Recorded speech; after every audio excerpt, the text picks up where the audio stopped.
China doesn't have the best track record for food safety, but just last month, the U.S. Department of Agriculture quietly approved 4 Chinese processing plants to begin exporting cooked chicken products to the United States.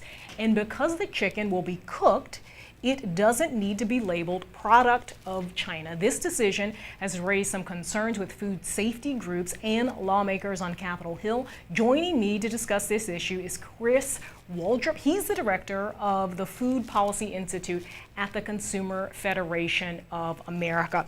Chris, thank you so much for joining me today. How do we get to this point where we could go to the grocery store or go into our kitchen cabinet and have a product that's from China? Well, this has actually been a long process. It started in the last administration, and there was sort of a rush to get this done. Congress put a hold on that. They said, slow down, take a very deliberative approach, make sure you're doing this right. And now it's taken up until this point where USDA has now said, yes, we'll accept this processed product from China. The problem is that it won't be labeled, and consumers won't know when they're in the supermarket if they're purchasing that chicken. Right, and so Chinese officials, and apparently there is some concern among Chinese people that their food might not be as safe as they would like it to be.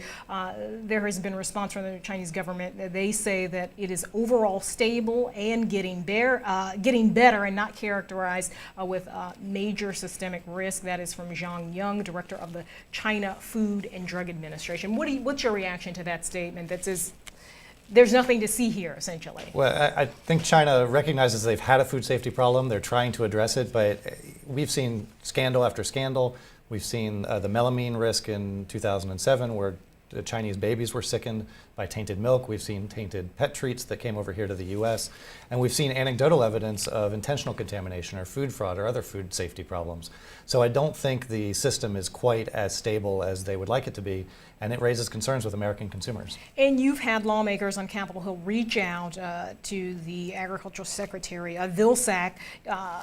Sherrod Brown said American consumers deserve to be fully informed of their product choices and should be afforded every opportunity to buy quality American-sourced food products that support U.S. farmers and U.S.-based employment. And you also had from Rosa DeLauria, who's a Democrat from Connecticut. She said that China's food safety system continues to have serious deficiencies, and there continue to be significant concerns with poultry in that country.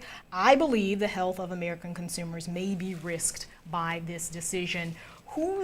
Where is the ball now? Whose court is it in? So USDA has made this approval. Now it's up to these Chinese plants that are interested in doing this to inform USDA they're ready. And we're not quite at that stage yet, so we're not seeing the chicken come in yet. But the plants at some point are going to say we're ready, and then USDA is going to publish their names on their website, and then they'll be ready to go. And at that point, the chicken will be coming into the U.S., and like you said, it won't be labeled, and we won't really have any idea of what products it's in or what type of chicken products are being sold. And so what does that mean for what consumers should actually do? It doesn't seem like now this is very high on anyone's radar at this point. Yeah, so consumers, they're not going to know, so it's very difficult for them to really identify this when they're in the supermarket. There's going to have to be a change in the law or the regulations if we want to get this stuff labeled. But it can't be done. It's not a simple solution. Congress is going to have to decide that this type of product should be labeled and perhaps pass a law that allows that to happen. And concerns about this possibly being a slippery slope. First, it's like cooked processed chicken, and then it's raw chicken. What's your sense? Right, so that is sort of, this opens the door to allowing China to send its own chicken to the U.S., not just take it from the U.S., process it, and send it back to the U.S. The next step would be for China to then process its own chicken. And that raises concerns not only on the food safety side, but on avian flu. There's been a big avian flu problem in China, and whether or not they have the capacity to handle that and ensure that we're not putting consumers at risk. And is it a matter of sending inspectors over there? Is it a matter of beefing up the inspectors that are already over there? What's your sense? Well, so USDA isn't going to have its own inspectors in these plants. It's going to be up to China to police itself. USDA will just audit what China's doing.